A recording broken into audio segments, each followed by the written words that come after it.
Na parte 1, nós falamos sobre alguns dos heróis da Sociedade da Justiça que aparecem na série da Stargirl. Se você não viu a parte 1, só clicar nos cards aqui em cima e conferir. Agora vamos falar sobre os outros heróis que são mencionados. Fala galerinha, aqui é o Felipe e esse é o canal Composto Nerd.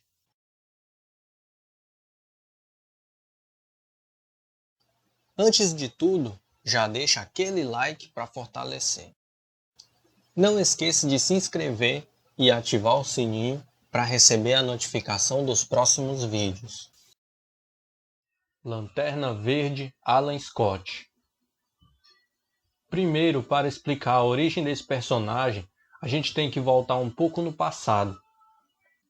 Porque muito tempo antes de Alan Scott, houve um Lanterna Verde. Ele foi Jong Lee. Jong era um monge do Templo dos Lordes Dragões na China feudal do ano 660 d.C., com os outros monges e seu mestre. Um alienígena chamado Yalangur, Lanterna Verde do setor 2814 da época, dá a ele um anel energético e uma bateria em forma de lanterna, instruindo-o telepaticamente como usar, para que possa proteger os inocentes. Mesmo recebendo o anel de outro Lanterna Verde, Jong Lee nunca fez parte da tropa dos Lanternas Verdes. Voltando para os tempos de Alan Scott, a lanterna foi preservada durante os séculos até chegar aos Estados Unidos em Gotham City no século XX, trazida por ladrões que a furtaram de piratas chineses. Alan Scott era um engenheiro executivo que em 1939 envolveu-se em um terrível acidente ferroviário, causado por sabotagem, onde apenas ele escapou com vida, porque neste trem havia a antiga lanterna ferroviária de cor verde. Alan encontrou a misteriosa lanterna momentos antes do acidente. Ela emitia uma luz verde. Alan ouviu a lanterna falar com ele, explicando sobre sua missão como Lanterna Verde.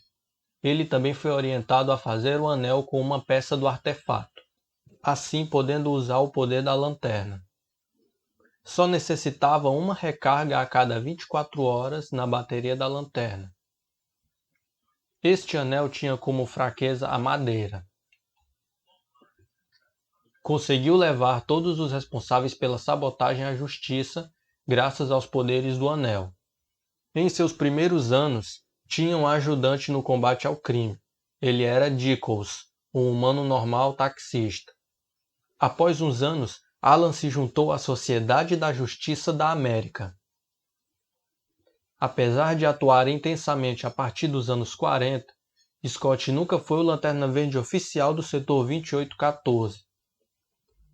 Este cargo na época de Scott pertencia a Abin Sur, do planeta Ungara, e o poder do anel que Scott tinha pertencia originalmente a Yalangur, que era o Lanterna do setor 2814 há 2000 anos atrás, o qual nós falamos no início que deu a lanterna e o anel a Jong Lee.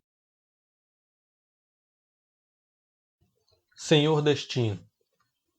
Kent Nelson, filho de um arqueólogo, perdeu seu pai quando os dois descobriam a tumba de um antigo ser místico, Nabu, o Lorde da Ordem.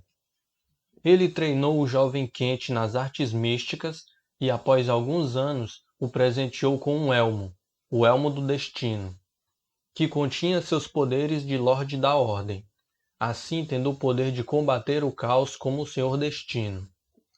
Juntou-se à Sociedade da Justiça da América e, pouco tempo depois, Kent descobriu que Nabu estava tomando o controle do corpo dele enquanto usava o elmo. Kent decidiu não usar mais o Elmo do Destino e passou a usar um outro comum, que reduzia muito seus poderes, porque assim não tinha mais os poderes do Senhor Destino. Posteriormente, ele volta a usar o elmo por influência de Nabu. Gavião Negro. Ele foi criado para fazer participações em Flash Comics 1, 1940. O Gavião Negro da Era de Ouro dos quadrinhos tornou-se tão popular quanto o herói titular, o Flash, a ponto de estampar várias capas da revista. Seu nome verdadeiro era Carter Hall, arqueólogo que descobriu que era a reencarnação de um nobre do Antigo Egito. A história do Gavião Negro começou no Antigo Egito, quando o príncipe Kelps e a princesa Shayara forjaram cintos antigravitacionais, uma adaga e uma manopla a partir do metal batizado por eles de metal enésimo, que foi encontrado em uma nave espacial que caiu na Terra do planeta Tanagar. Foram assassinados pelo feiticeiro Rafset e em seu leito de morte eles juraram se reencontrar e se apaixonar em todas as suas reencarnações. Os dois reencarnaram e se encontraram várias vezes em outras reencarnações, durante a Era Medieval, no século XIX e no século XX. No século XX, Carter encontrou a tumba do príncipe do Egito Kelps e em uma visão descobriu que era a reencarnação do príncipe e viu toda a sua história. Carter, após entender sobre o cinturão e o metal enésimo, confeccionou um uniforme com enormes asas para estabilizar o voo, reuniu um arsenal de armas medievais e adotou a identidade de Gavião Negro. Carter liderou a Sociedade da Justiça durante anos. Assim como muitos heróis da Era de Ouro, Gavião Negro também deixou de ser publicado após a Segunda Guerra Mundial. Voltou nos anos 60, na nova versão da Sociedade da Justiça. Nessas novas histórias, ficou estabelecido que o Gavião Negro vivia na Terra 2, como outros personagens da Sociedade da Justiça. Gavião Negro também ficou preso no Limbo, junto com o Doutor Meia-Noite e outros heróis. Ele voltou após o Homem-Hora libertá-los e, como consequência do Limbo, o herói rejuvenesceu fisicamente, aparentando ter 30 anos. Mulher Gavião. A personagem apareceu pela primeira vez na revista Flash Comics 1, em janeiro de 1940. Ela era apenas uma mulher comum, Shayera Sanders, chamada no Brasil de Sarah Sanders, e era namorada do Gavião Negro. Da mesma forma que o Gavião Negro, sua origem iniciou no Antigo Egito, junto com ele, quando eram Kelps e Shayara. Muitos anos atrás, uma espaçonave do planeta Tanagar caiu na Terra e foi encontrada por Kelps e sua amada, a princesa Shayara. Acreditando ser um presente dos deuses, Kelps e Shayara usaram o metal que revestia a nave, chamado por eles de metal enésimo, para forjar 2 cinturões antigravitacionais, uma adaga e uma manopla. Ela só se tornou Mulher Gavião em julho de 1941, na HQ All Star Comics. Na história, ela se disfarça de Gavião Negro para enganar alguns criminosos, mas no fim ela escolheu continuar usando as asas, adotando finalmente o nome de Mulher Gavião. Seu poder de voo vem do metal enésimo, presente em seu cinto que anula o poder da gravidade. Suas asas foram criadas para dar estabilidade ao voo e ela possui a habilidade de falar com pássaros e uma visão perfeita. Sua arma preferida é uma clava. O longo contato com este metal alienígena lhe deu força e resistência. Ela também possui habilidades de luta.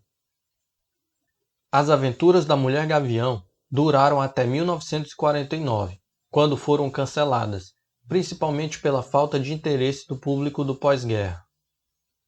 Anos depois, a editora DC trouxe ela de volta na chamada Era de Prata dos quadrinhos, na revista Brave and the Bold, Bravos e Destemidos, número 34. Na nova versão, ela era a policial alienígena Shayera Hall, que veio ao nosso planeta para caçar um criminoso foragido de Tanagar, ao lado do marido, Gavião Negro. Ela passou a trabalhar disfarçada em nosso planeta como curadora de museu e integrou a Liga da Justiça. Nessa nova versão, A heroína também era chamada de Moça Gavião, mas a partir de 1981, a DC decidiu rebatizá-la de Mulher Gavião. Johnny Trovoada.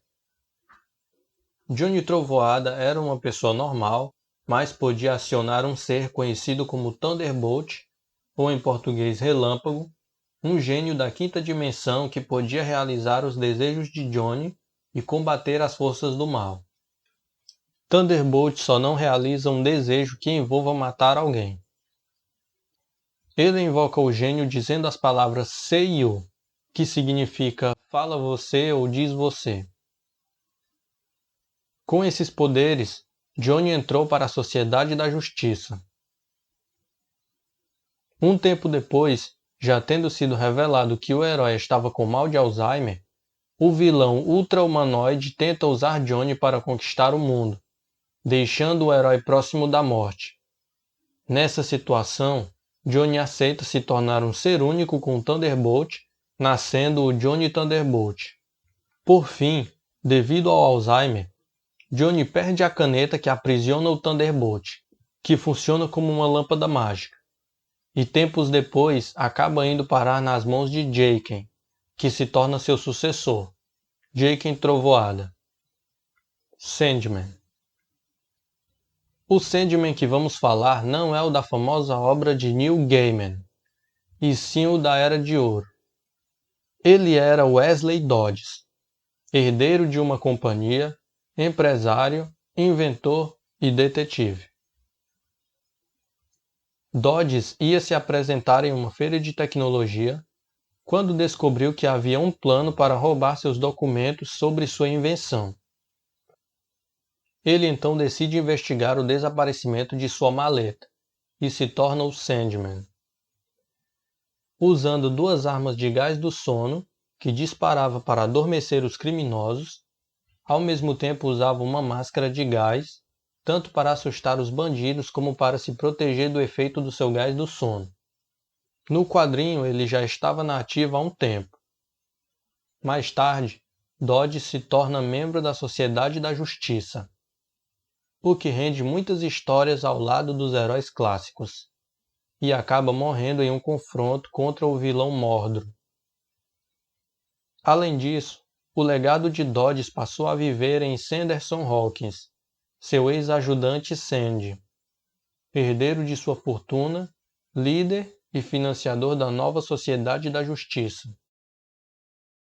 É isso, galera. Se gostou, deixa o like e se inscreve para não perder os próximos vídeos. Valeu!